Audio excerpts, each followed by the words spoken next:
Welcome back to part 3 of the historic Donald J. Trump, President of the United States, reading the fake Fury and Fire, Fire and Fury nonsense book.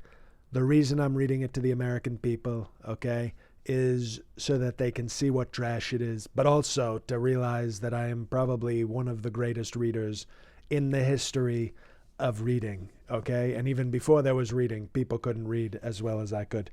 So really, we're going to go through part 3 of the excerpts that have been selected for me to read. The P in excerpts is not silent. A lot of people have that misconception, but why would a letter be in a word if it was not meant to be pronounced? Am I right? Of course.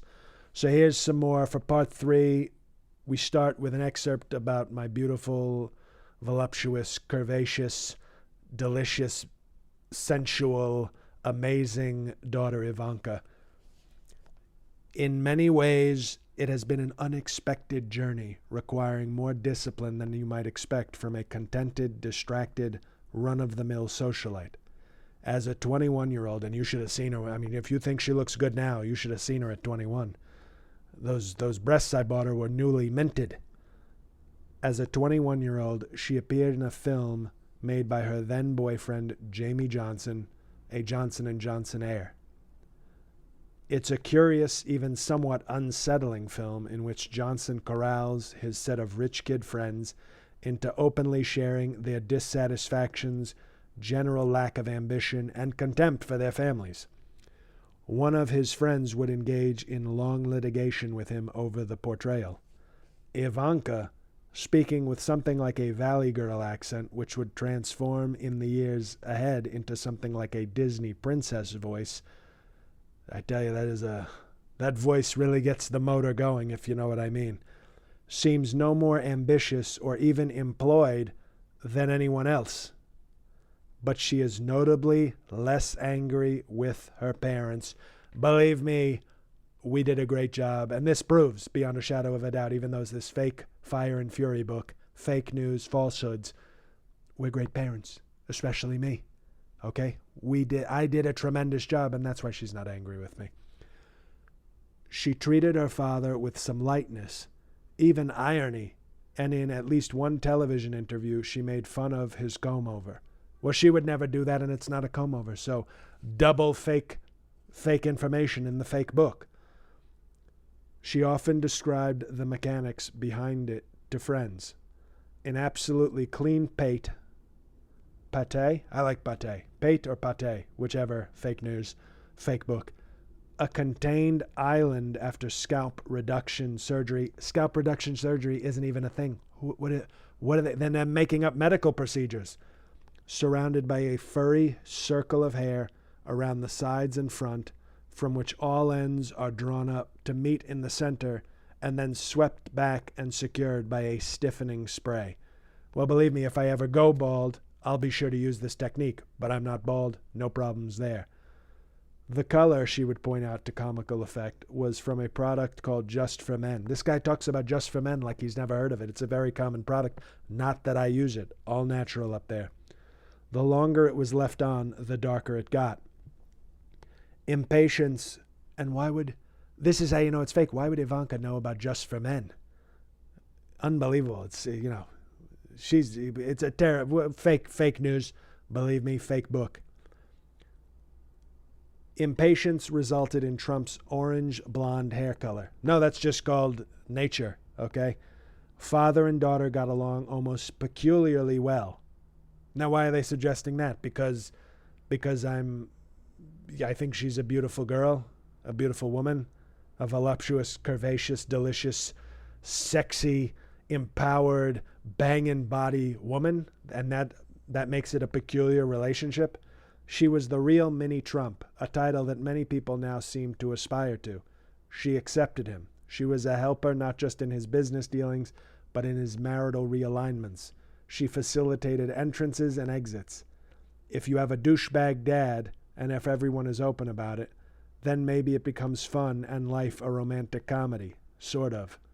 Well, good thing for the beautiful, voluptuous, curvaceous, sexual, delicious Ivanka, she doesn't have a douchebag dad. She has a great father, she's a great daughter, and everything's good. So enough with this fake book. The next excerpts for this part regard the White House, the big, beautiful White House, okay? Fake book. Within the first weeks of his presidency, a theory emerged among Trump's friends that he was not acting presidential, or really in any way taking into account his new status or restraining his behavior, from early morning tweets to his refusal to follow scripted remarks to his self-pitying calls to friends, details of which were already making it into the press because he hadn't taken the leap that others before him had taken. Well, that's because I'm modern presidential. Okay? Simple answer.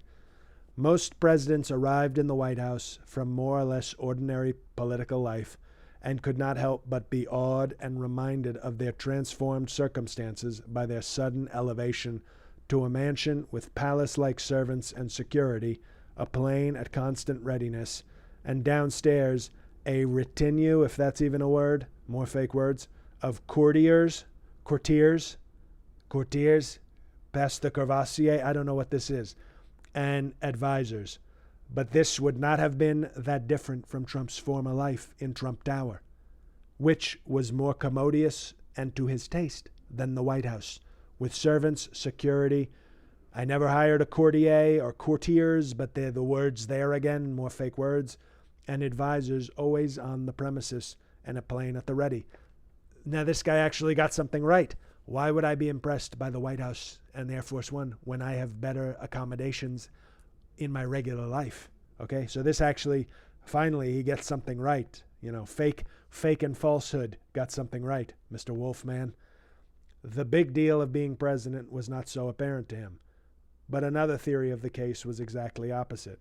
He was totally off kilter here, fake, because everything in his orderly world had been thrown on its corner office, was a time capsule, another cut and paste error. Or I'm just not reading. These words are bad. My reading is great, by the way. The words are sometimes bad. The same gold-lined mirrors, the same Time magazine covers fading on the wall. This book was so rushed, there's real editing problems, believe me. Okay, fake edits. The same gold-lined mirrors, the same Time magazine covers fading on the wall. The only substantial change was the substitution of Joe Namath's football for Tom Brady's. Love Tom Brady. Good guy. Not as good as Bob Kraft, though. Much better friend, to be perfectly honest. Much more loyal. Outside the doors to his office, everywhere he looked, there was the same faces, the same retainers, servants, security, courtiers. They got to get rid of this word courtiers. I've never hired a courtier in my life. Okay, don't know what those are. The yes people who had attended him basically always. Can you imagine how disruptive it would be if that's what you did every day and suddenly you're in the White House? Marveled a longtime Trump friend. Fake news, I don't have longtime friends. Smiling broadly at this trick of fate, if not abrupt comeuppance. Trump found the White House, an old building with only sporadic upkeep and piecemeal renovations, as well as a famous roach and rodent problem, to be vexing and even a little scary. Never found the White House scary. Fake book. Friends who admired his skills as a hotelier, I own hotels. I don't know what hotelier is. I own hotels. Wondered why he just didn't remake the place, but he seemed cowed by the weight of the watchful eyes on him.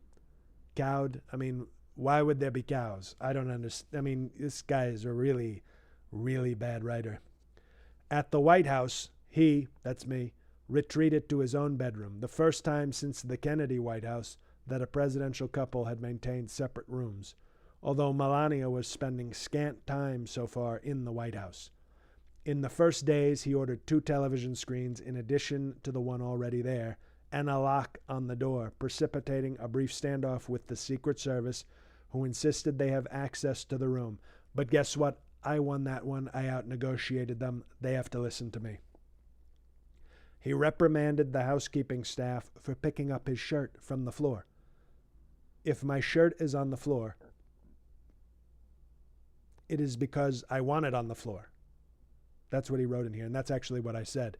Okay? Consuela is not going to tell me what to do with my clothes or whatever her name is. Deport her, get her out. Then he imposed a set of new rules. Nobody touch anything, especially not his toothbrush. Well, who wants people touching a toothbrush? I don't know why that's even in here. I assume, what, do you let people just brush their ball sacks with your toothbrush? No, of course not. So it's an easy rule and a basic one. He had a long time fear of being poisoned, one reason why he liked to eat at McDonald's. Nobody knew he was coming and the food was safely pre-made.